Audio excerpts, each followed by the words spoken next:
ହୃଦୟ ସବୁବେଳେ ସମସ୍ତଙ୍କୁ ବିଶ୍ୱାସ କରିନିଏ। ସେଥିପାଇଁ ତ ସେ ସବୁବେଳେ କଷ୍ଟ ପାଇଥାଏ। ସମୟ ଯେତେବେଳେ ଭଲ ଥାଏ ଶତ୍ରୁ ବି ବନ୍ଧୁ ହୋଇଯାଏ, ଆଉ ସମୟ ଯେତେବେଳେ ଖରାପ ଥାଏ ବନ୍ଧୁ ବି ଶତ୍ରୁ ପାଲଟିଯାଏ। ଆଜିକାଲିର ସ୍ୱାର୍ଥପର ଦୁନିଆରେ ସିଏ ହିଁ ଖୁସିରେ ଅଛି ଯିଏ ସ୍ୱାର୍ଥପର ହୋଇପାରିଛି।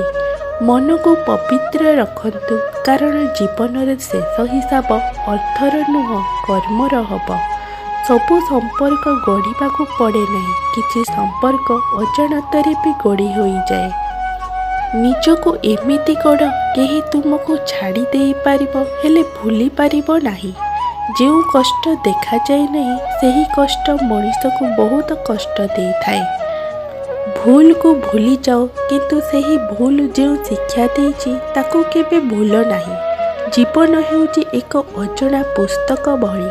ଆଗାମୀ ପୃଷ୍ଠାରେ କ'ଣ ଲେଖା ଅଛି କାହାକୁ ଜଣା ନଥାଏ। ସେଥିପାଇଁ ଜୀବନକୁ କେବଳ ବର୍ତ୍ତମାନରେ ବଞ୍ଚିବା ଶିଖନ୍ତୁ।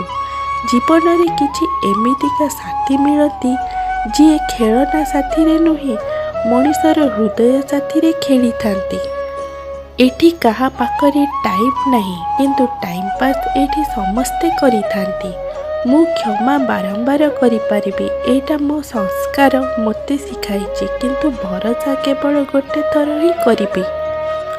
ପ୍ରେମ ହେବା ପାଇଁ କିଛି ସମୟ ଲାଗିଥାଏ, କିନ୍ତୁ ପ୍ରେମକୁ ଭୁଲିବା ପାଇଁ ସାରା ଜୀବନ ଲାଗିଯାଏ। ସମସ୍ତେ ତ ଏଠି ନିଜର ଭଳି ଲାଗନ୍ତି, କିନ୍ତୁ ପ୍ରକୃତରେ କିଏ ନିଜର ତାହା ସମୟ ହିଁ ଜଣାଇ ଦିଏ। କିଛି ଲୋକ ଏମିତି ବି ଅଛନ୍ତି ଯିଏ ଆମ ସାମ୍ନାରେ କେବଳ ଆମର ହେବାର ଅଭିନୟ କରନ୍ତି। ଏହି ଦୁନିଆରେ ସବୁ କିଛି ସମ୍ଭବ ଅଟେ, କେବଳ ନିଜ ଉପରେ ବିଶ୍ୱାସ ଥିବା ଦରକାର। ଭଲ ହୋଇଛି ଆଜି ଆଇନାରେ କେବଳ ଚେହେରା ଦେଖାଯାଉଛି, ଯଦି ନିଜ ଚରିତ୍ର ଦେଖାଯାଉଥାନ୍ତା ଏଠି କିଛି ଲୋକ ଆଇନା ଦେଖିବା ହିଁ ଛାଡ଼ି ଦେଇଥାନ୍ତେ। ପିଲାଦିନ କେତେ ଭଲ ଥିଲା, ସେତେବେଳେ ଖେଳନା ହିଁ ଜୀବନ ଥିଲା, ଆଉ ଏବେ ଜୀବନ ହିଁ ଖେଳନା ହୋଇଯାଇଛି। କାହାକୁ ବାଧ୍ୟ କରନି କି ସେ ତୁମ ସହିତ କଥା ହେଉ ବୋଲି। କିଛି ଦିନ ଚୁପ୍ ରହିକି ଦେଖ ତାଙ୍କ ଜୀବନରେ ତୁମର ମୂଲ୍ୟ କେତେ। ହରେଇବା ଲୋକ ଯଦି ନିଜର ହୁଏ ତ ସମ୍ଭାଳିବାକୁ ସମୟ ହିଁ ଲାଗିବ।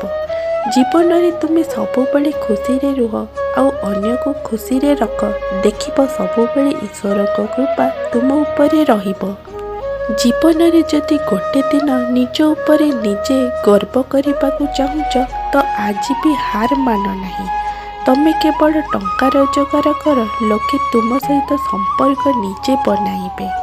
ତୁମେ ଯେତେ ହୃଦୟର ସମ୍ପର୍କ ପାଳନ କର, ଲୋକମାନେ ସେତେ ଅଧିକ ତୁମ ହୃଦୟକୁ ଭାଙ୍ଗିବେ। ଲୋକମାନେ ହୁଏତ ନାଁରେ ଚିହ୍ନନ୍ତି, କିନ୍ତୁ ମନେ ରଖନ୍ତି ମଣିଷର ସ୍ୱଭାବକୁ। ଯେଉଁ ଡରରେ ମଣିଷର ଆତ୍ମସମ୍ମାନର କ୍ଷତି ହେବାକୁ ଲାଗେ, ସେହି ଡରକୁ ଶେଷ କରିବା ବହୁତ ଆବଶ୍ୟକ ଅଟେ। ଏହି ଦୁନିଆରେ ଅଚିହ୍ନା ରହିବା ହିଁ ଠିକ୍ ଅଟେ, କାରଣ ଏଠି ଲୋକେ ନିଜର କରିକି ହିଁ ବହୁତ କଷ୍ଟ ଦିଅନ୍ତି। ସମ୍ପର୍କ ପଛେ ଯାହା ବି ହେଉ, କିନ୍ତୁ ଯଦି ସେ ତୁମ ଦୁଃଖରେ ତୁମ ସାଥ ଦିଏ ନାହିଁ, ସେହି ସମ୍ପର୍କ କୌଣସି ମୂଲ୍ୟ ନାହିଁ। ଯେଉଁ ଲୋକ ହୃଦୟରେ ସଫା ହୋଇଥାଏ ସେ ବହୁତ କମ୍ ଲୋକଙ୍କର ଖାସ୍ ହୋଇଥାଏ। ଆଜିର ଦୁନିଆରେ କେବଳ ପାର୍ଥକ୍ୟ ଏତିକି, ବହି ଶିଖାଇବ ତ ନିଦ ଆସିଥାଏ, ଆଉ ଯଦି ଜୀବନ ଶିଖାଇବ ତ ନିଦ ଉଡ଼ିଯାଇଥାଏ। ଏହି ଦୁନିଆର ଲୋକମାନେ ତୁମ ଖୁସି ଛଡ଼ାଇକି ଅନ୍ୟକୁ ଖୁସି ରଖିବାରେ ବ୍ୟସ୍ତ ରୁହନ୍ତି। ଆମ ପାଖରେ ଯାହା ନାହିଁ ତାକୁ ନେଇ ଚିନ୍ତା କରି କିଛି ଲାଭ ନାହିଁ, ବରଂ ଈଶ୍ୱର ଆମକୁ ଯାହା ଦେଇଛନ୍ତି ତାକୁ ନେଇ ଜୀବନରେ ଖୁସିରେ ରହିବା ଦରକାର। ପରିସ୍ଥିତିର ବାହାନା ଦେଖାଇ ସମ୍ପର୍କ ଭାଙ୍ଗୁଥିବା ଲୋକ ଜୀବନରେ କେବେ ବି ସମ୍ପର୍କର ମୂଲ୍ୟ ବୁଝିପାରେନି କି କେବେ ଶାନ୍ତିରେ ମଧ୍ୟ ରହିପାରେନି। ଯଦି ଆପଣମାନଙ୍କୁ ଏହି ଭିଡ଼ିଓଟି ଭଲ ଲାଗିଛି ତେବେ ଲାଇକ୍, ସେୟାର ଏବଂ କମେଣ୍ଟ କରନ୍ତୁ।